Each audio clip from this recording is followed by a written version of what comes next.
So sa mga pupunta dito, mag-ingat din kayo kasi lahat ng lugar ay madaming loko-loko, hindi lang sa Pilipinas. Ayun, nakikipagtalo na ako nabawas niyan yung card, lang ang pabalik ko pa.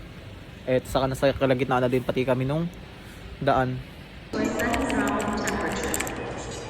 So yun guys, andito tayo ngayon sa may Ulsan Station.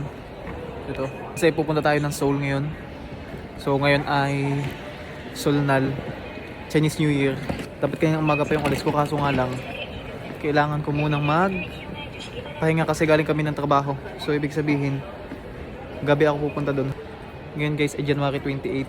So ilang araw din yung aming magiging bakasyon hanggang 30. So yun.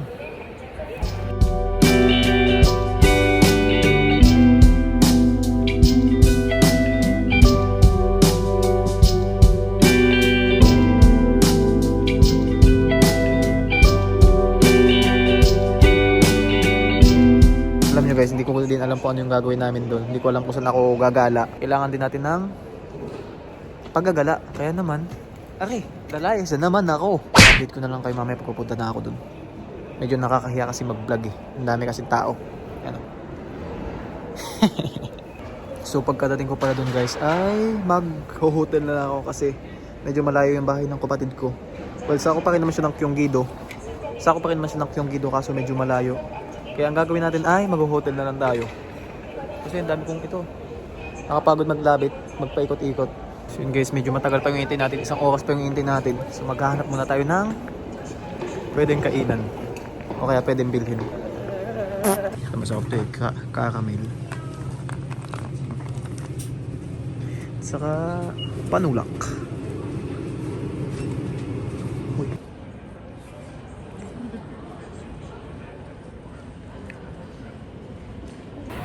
So yun guys, pupunta na tayo sa mismong sakayan kasi malapit na mag-time. Ito tayo. Oh god. Ito palang ramdam ko na yung lamig. Mas malamig daw ngayon sa Seoul kasi negative 2 man siya, pero yung hangin, pag kasi yung hangin talaga napakalakas, ang hirap. Didikit talaga yung lamig sa balat mo, pero pagka negative 2 kaya negative 10, okay lang, kaya pa ng balat. Walang tao ngayon guys. Number 2 ba to? Tama naman, to Seoul.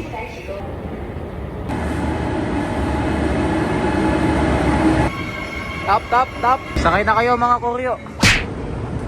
Uy. No, K-pop idol. Yun guys, sasakyan nating bagon ay number 17. Dito tayo ngayon sa number 10. Yan. Yan na, to Seoul. Yan o. Ay, hindi pala kita. Sana hindi huli yung train natin kasi sobrang lamig. Ang alis natin ngayon dito ay 9:03 ng gabi. Tapos ang dating natin doon ay 11. Tapos bukas, pinagpaplanuhan namin mag-skate. Pero kung magkakaroon ng snow, hindi kami matutuloy kasi hindi din naman kami makapag-skate pagka may snow doon sa mismong place kung saan kami mag-skate. So yun, hindi ko alam kung anong gagawin namin. Nahiya akong lumapit sa ibang Koreano Pag linapit ka sa mga yun, makikita yung itsura mo, tangina parang binukod yung nabubulok sa hindi nabubulok. Yun. 64. So palapit niyong ating KTX. There's no delay. Good to know, you know. Good to know, you know. I am your soul guy. And this is the train that I'm waiting for. You know what I'm saying? Even if it's cold. Yung kamay ko talaga nanlalamig na. Kailangan ko ng physical touch. Kailangan ko ng love language. Wow! Yan guys, number 16 na. Yan, 16. Doon tayo sa number 17. So medyo makapal naman yung damit natin, kaya yung lamig tolerable pa naman siya. Pero pagka sobrang lamig na, hindi na kaya. Sabi na lang, Boss Raymart, bakit hindi ka nilalamig? Sabi ko, paano ako lalamig? Sobrang hot. Hindi, ibibideo ko lang yung sarili ko. Ito yung pakasakay. Ito yung guys, yung pakasakay dra mo. Kailangan maglalakad ako, tapos i-slow. Hi, I'm tao. Kung sobrang galing ko lang siguro mag-Korean, siguro superstar na ako ngayon.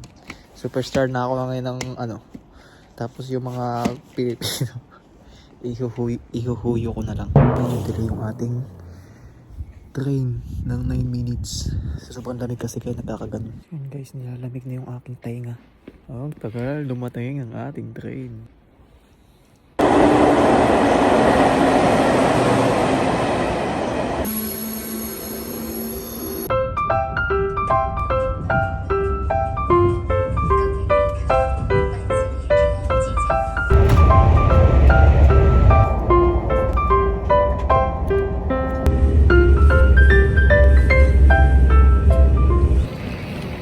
Lamig. Sobrang lamig dito guys.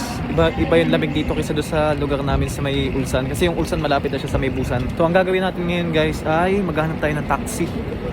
Magta-taxi tayo papunta doon sa hotel na pag-i-stayhan ko. Lalabas muna tayo ng Seoul Station tapos maghanap na agad tayo ng taxi. Kakit muna kami ngayon guys. Tubalkan ko na kayo mamaya.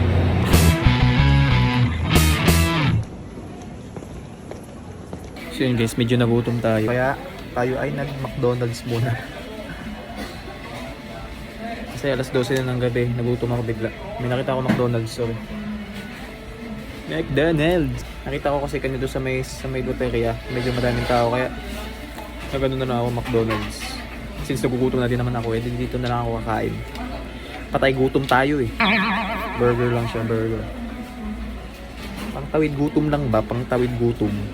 Gugutom na ako. Gugutom na ako. McDonald's. So yun guys, medyo wala ng tao dito. Ito. McDonald's. So yun guys, medyo nag-i-snow pa siya ng mahina. Labas pa lang tayo ng Seoul Station. Wala masyadong tao kasi late na ng gabi. Ayun.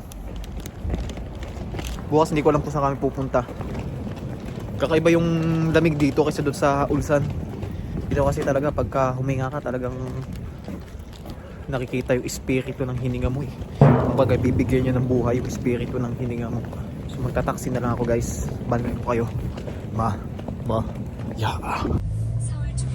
Dito na ako ngayon sa hotel namin guys. Kaso medyo nainis ako ng konti. Kasi pagkasakay ko, sabi sa akin 3,000 tapos iintayin daw muna yung iba. Umuo ako kasi okay na yun. 3,000 malapit lang naman eh. Mga 16 minutes lang. Pero alam ko na sabi niya wala daw available na taxi, pero nagtataka na ako kasi ang alam ko talaga may mga taxi sa ganito. Kasi Seoul to eh. Tapos umuwi na ako. Pagkasakay ko, biglang pinandar yung yung sasakyan. Akala ko may pipick upin doon sa dulo kaya hingaan ko lang. Tapos nung nasa kalagitnaan na kami ng daan, biglang hiningi sa akin yung card ko. Ay ngayon, nakita ko yung binawas niyan sa 30,000 won. Dapat ang pinakang lang dito, mga singilan, 5,000 won, times 6 na yung yung kanyang binawa sa card ko. Medyo malaki yun. Tapos sabi ko di ba sabi nung isa doon 3,000 lang, sabi sama nun daw yung bayad. Tapos wala na ako magawa kasi pero muna ako sa kanya, nakipagtalo muna ako sa kanya na sabi kasi 3,000 lang. Tapos lapit-lapit lang naman ito guys, 34 minutes lang siya pag linakad. Kung alam ko lang naman na ganun yung mangyayari, hindi naman ako sasakay doon basta-basta eh. Kaya sa mga mag-iingat din kayo pag pumunta kayo dito. So sa mga pupunta dito, mag-iingat din kayo kasi lahat ng lugar ay madaming loko-loko, hindi lang sa Pilipinas. So hinayaan ko na lang. Ganun din naman yung nangyari. Kaysa naman sa makipaggigilan pa ako, hinayaan ko na lang. Saka okay na din naman pati yun. Hindi naman masyadong malaking halaga siya, pero diskarte niya sa buhay yun eh. Pero maling-mali yung ginawa ng matanda na siya si Ajos eh. Kaso medyo nahiya na din naman akong nung nakikipagtalo na ako nabawas niya yung card, lang ang pabalik ko pa. Saka nasa kalagitnaan na din pati kami nung daan. Kaya hindi ko nang hinayaan ko na lang. Pagka ganun si Lord nang bahala sa kanya. Dito na ako sa hotel namin na pag-i-stayan. Travel Lodge, medyo malapit lang sa Samyongdong. So sundo na ako sa kaibigan ko. Kasi siya yung may access sa loob. Mahina pa yung snow ngayon, pero medyo malamig pa rin. So bukas pagkising namin ng umaga, aalis agad kami para gumala. Yan. So sa mga pupunta dito, mag-ingat na lang kayo pag sa inyo. Huwag kayo basta-basta sasakay. Kung pwede may kaibigan kayo, magpasundo na lang kayo o kaya gumamit kayo ng neighbor. Kasi yun ang naging pagkakamali ko. Akala ko naman kasi ngayon lang naman nangyari sa akin to, hindi naman dati. Sabi kasi sa akin wala na daw kasing taxing available kasi yung Jul. Napaka-imposible naman nun. Yun. Yung buko, may mga isno-isno na. So hintayin na lang natin yung kaibigan ko para aakit na lang kami. Kasi, yan o, ang kapal ng snow ngayon guys. Umuulan ng snow.